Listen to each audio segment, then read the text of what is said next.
pinagpala ng Diyos si Esteban at pinuspos ng kapangyarihan. Ano pat gumawa siya ng maraming himala at kababalaghan sa harapan ng madla. Nakipagtalo sa kanya ang ilang kasapi sa sinagoga ng mga pinalaya na binubuo ng mga Hudyong taga Cirene, taga Alejandria, taga Cilicia at taga Asya. Ngunit wala silang magawa sa karunungan ni Esteban na kaloob ng Espiritu. Nang marinig ito ng mga bumubuo ng Sanhedrin, sila'y nagngalit dahil sa matinding galit kay Esteban.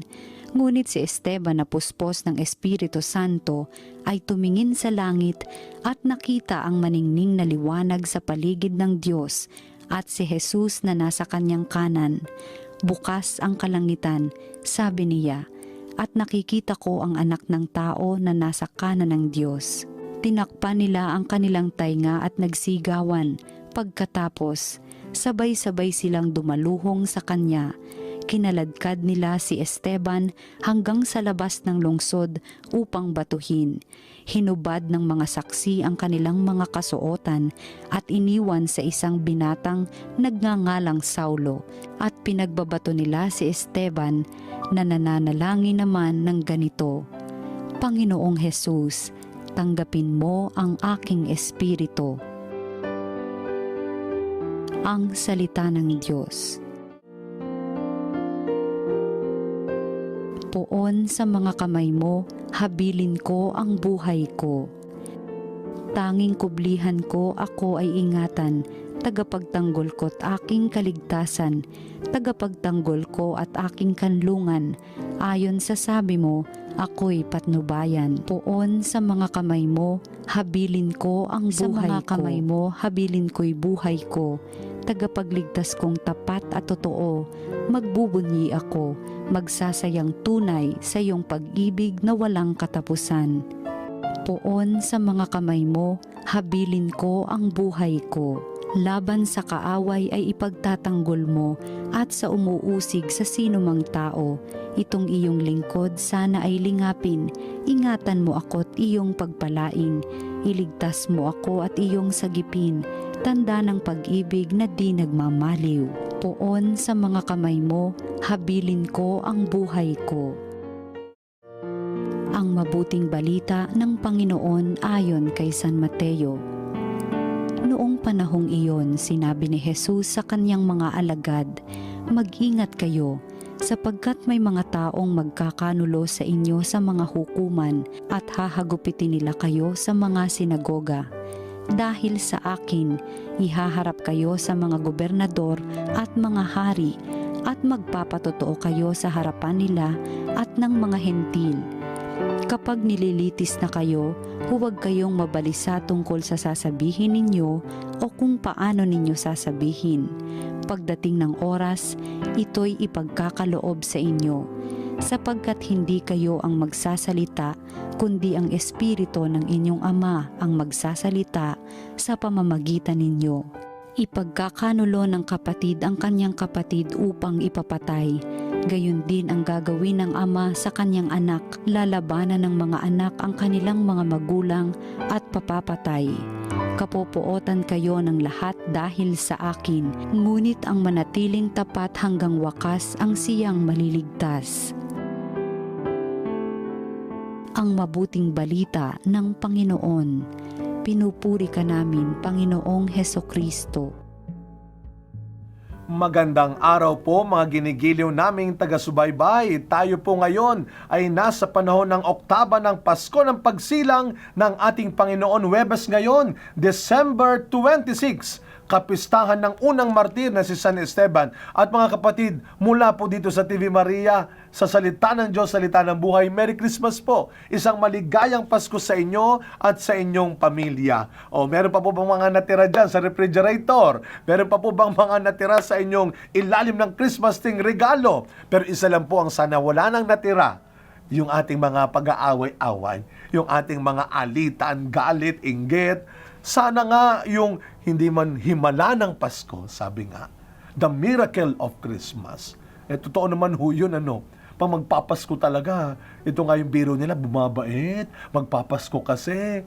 It's not a magic, it's a miracle of Christmas. Dahil sabi nila, pag magic daw, may halong daya. May halong hindi totoo. Kaya hindi po magic, it's a miracle. Himala ng Diyos ang Pasko.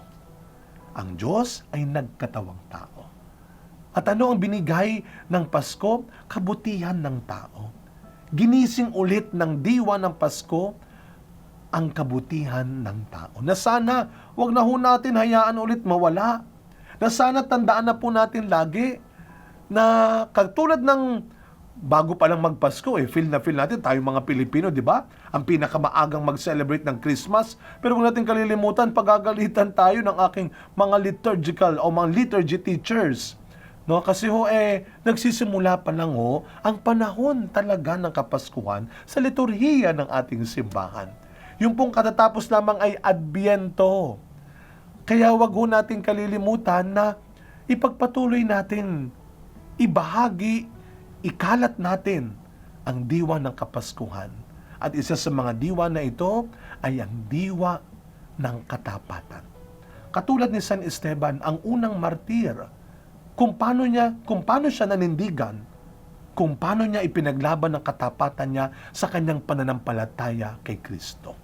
Sana tayo rin. Baka naman po noong bago magpasko pa lang talagang give, blah, blah, blah. Share. May pagtapos ng Pasko, baka magkita na naman kayo Balik na naman yung pagsusungitan ninyo. Di na naman kayo nagkikibuan. Away-away na naman. Baka sabihin, oy, yung inabono ko, akala mo nakalimutan ko ng Christmas party, baka naman tayo ay balik na naman sa pag-aaway-away. Sa kasamaan, sa kalokohan. Sana yung katapatan sa paggawa ng kabutihan, yan ang ating ipaglaban. Yan ang ating pagsikapan. Mahirap po maging mabait, lalo na pag hindi Pasko, lalo na pag hindi magpapasko.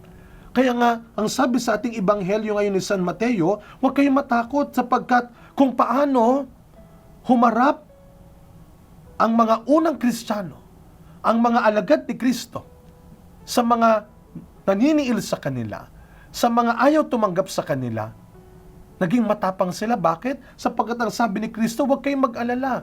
Ang Espiritu Santo ang siyang magsasalita para sa inyo. Ang magbibigay ng sasabihin ninyo. Ang magbibigay ng lakas sa inyo. Kaya ilang araw bago matapos ang taon na ito, at bago natin salubungin ang bagong taong magsisimula, ito po ang hingin natin. Espiritu Santo. Huwag tayo basta humingi lang ng katapangan, kalakasan, katalinuhan, kahit kabutihan, nang hindi natin hinihingi ang Espiritu Santo. Sapagkat ang Espiritu Santo ay ang Espiritu ng katotohanan. Siya ang magtuturo sa atin kung paano maging totoong mabait, totoong matapat. Hindi nagtatapat-tapatan lang, hindi nagbabait-baitan lang, hindi nagtatapang-tapangan lang. Ang Espiritu Santo at hindi kung sino-sinong tao ang magtuturo sa atin ng tunay na katapangan, tunay na kabutihan, tunay na kagalakan.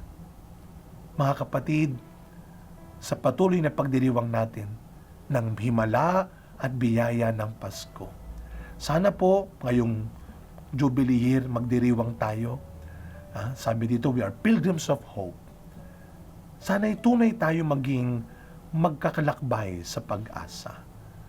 Taglay natin ang Espiritu Santo, ang Espiritong laging magbibigay sa atin ng kalakasan at katapangan sa mga pagkakataong sinusubok ang ating katapatan.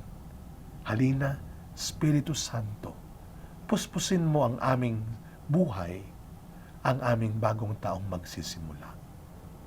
Samahan niyo po ako sa isang maikling panalangin. Sa ngalan ng Ama, ng Anak, ng Espiritu Santo. Amen. Panginoong Hesus, maraming salamat. Salamat sa pagbibigay mo ng iyong sarili bilang aming pag-asa at kaligtasan.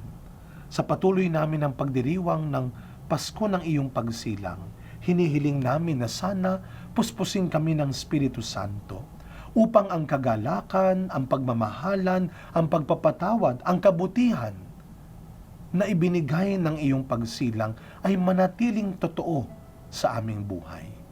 Patawarin mo kami sa mga pagkakataon na kami ay mabilis nagpatalo sa mga taong sumubok sa aming kabutihan, sa mga bagay na tumukso sa amin. Patawarin niyo po kami.